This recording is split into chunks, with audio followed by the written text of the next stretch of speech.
1600 के दशक में डच ईस्ट इंडिया कंपनी में सोना, चीनी, मिट्टी, मसाले और रेशम का व्यापार करने के लिए सैकड़ों जहाजों पर काम पर लगाया। सैकड़ों जहाजों को काम पर, लेकिन इस विशाल व्यापार को चलाना आसान और सस्ता नहीं था। अपनी महंगी यात्राओं के लिए धन जुटाने के लिए कंपनी ने आम नागरिकों की ओर रुख किया। ऐसे लोगों जो यात्रा को समर्थन देने के लिए धन निवेश कर सकें और बदले में जहाज के मुनाफे का एक हिस्सा पा सकें। इस व्यवस्था ने कंपनी को और भी भव्य यात्राएं करने योग्य बनाया और इस कंपनी तथा चालक निवेशकों को दोनों के मुनाफे बढ़े। महाद्वीप के कॉफी हाउसों और शॉपिंग कार्ट्स में इन शेयर को बेचते हुए डच ईस्ट इंडिया कंपनी ने अनजाने में दुनिया का पहला स्टॉक मार्केट बना दिया। तब से कंपनियां हर प्रकार के व्यापार को चलाने इच्छुक निवेशकों से धन जुटा रही है और आज स्टॉक्स मार्केट को समझाने के लिए स्कूल, करियर और यहाँ तक कि पूरी टीवी चैनल तक मौजूद है। लेकिन आधुनिक स्टॉक मार्केट अपनी शुरुआती स्थिति से कहीं अधिक जटिल है। तो आज कंपनियां और निवेशक इस बाजार का उपयोग कैसे करते हैं? आइए कल्पना करें कि एक नई कॉफी कंपनी मार्केट में उतरने का निर्णय लेती है। सबसे पहले कंपनी बड़े निवेशकों को आकर्षित करने के लिए खुद का प्रचार करेगी।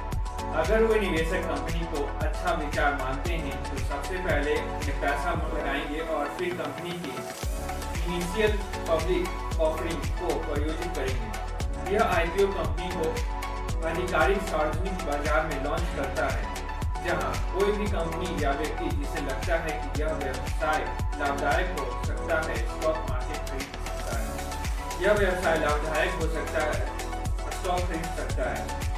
शेयर खरीदने वाले निवेशक उस व्यवसाय के आंशिक मालिक बन जाते हैं। उनका निवेश कंपनी की वृद्धि में मदद करता है और जैसे जैसे कंपनी सफल होती है और खरीदार संभावनाएं देखते हुए स्टॉक खरीदना शुरू कर सकते हैं। जैसे जैसे स्टॉक की मांग बढ़ती है, उनकी कीमत भी बढ़ती है। खरीदारों के लिए वह महंगे हो जाते हैं और पुराने शेयर धारकों के पास मौजूदा शेयरों का मूल्य बढ़ जाता है। कंपनी के लिए यह बढ़ती रुचि नई योजनाओं को विकसित करने में मदद करती है और यह भी दिखाता है कि कितने लोग उनकी सोच में निवेश करने के लिए तैयार हैं, जिससे उसकी मार्केट वैल्यू बढ़ जाती है। हालांकि अगर किसी कारणवश कंपनी कम लाभदायक दिखने तो इसका उल्टा भी हो जा सकता है। अगर निवेशकों को लगे कि उनके शेयर का मूल्य गिरने लगा है तो वो कंपनी और ज्यादा कुछ मूल्य होने से पहले अपने शेयर बेच देंगे।